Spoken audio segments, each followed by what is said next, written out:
How to make a fresh start to supersize your business. Of course, Sharon Horne-Ellstrom here, and our idiom about challenges and changes today is make a fresh start. Start something over, start something new, get a fresh new start to something, maybe a project, a relationship, a product line, a business idea, a product or a service that you might want to add that adds a whole new element or solves new problems for your customers.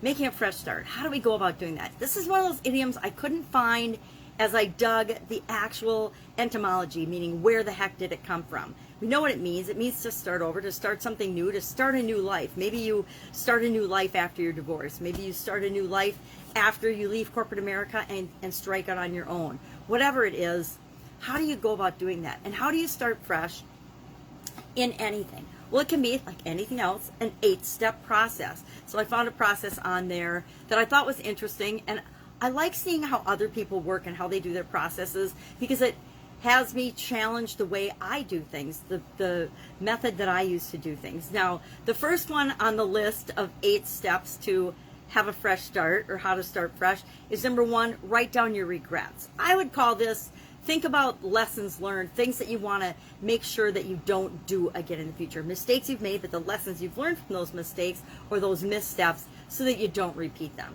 Number 2, set new goals. Set a goal, figure out what you want. It always boils down to, number 1, what do I want? What do you want? You have to know what you want before you can start moving toward it. Number 3, change one thing at a time.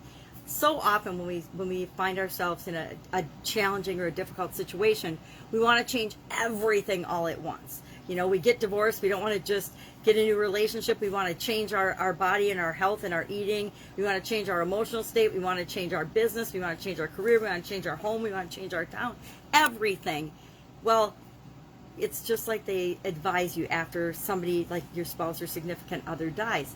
Don't make any massive major life changes within a year. Well, that's pretty hard when something happens, especially when something like a divorce happens. You have to make a whole lot of decisions and changes, and you need to do them quickly. You can't normally wait a year. So the advice is to change one thing at a time. I would echo that, pick one thing and focus on that.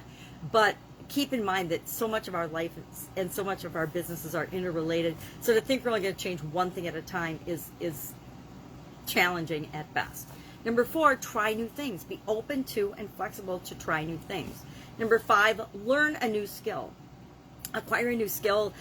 Be curious about something. Follow a new avenue. Try out a new technology, whatever it is for you, whatever helps to grow and build your business. Number 6, prioritize your health. No, there's that health thing. Because why? If we don't take care of ourselves, nothing else matters. Number 7, hang out with supportive people that can help you. Model, I always say, and I would add, model people that are doing what it is that you already want to do or have already done what you want to do. Model them. And number 8, get a new wardrobe. Now, again, 1 and 8 are for me, okay.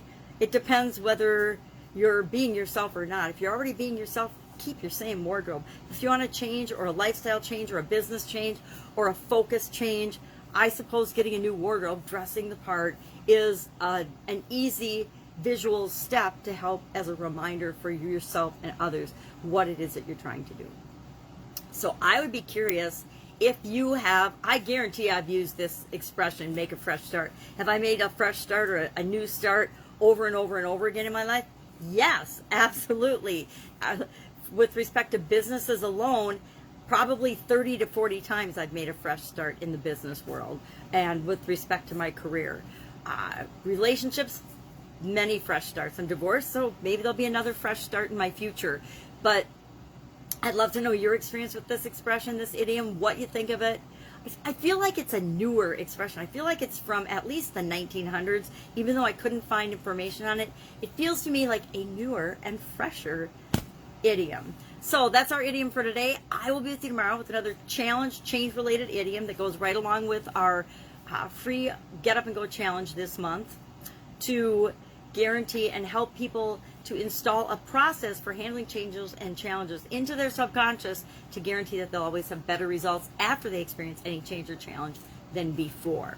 So you're always invited to join us there. Otherwise, go out, make it an awesome day, and I will see you tomorrow for another interesting idiom. What does it mean? Where does it come from? How much you use it in your life? And of course, to supersize your business today. Have an awesome day. Bye.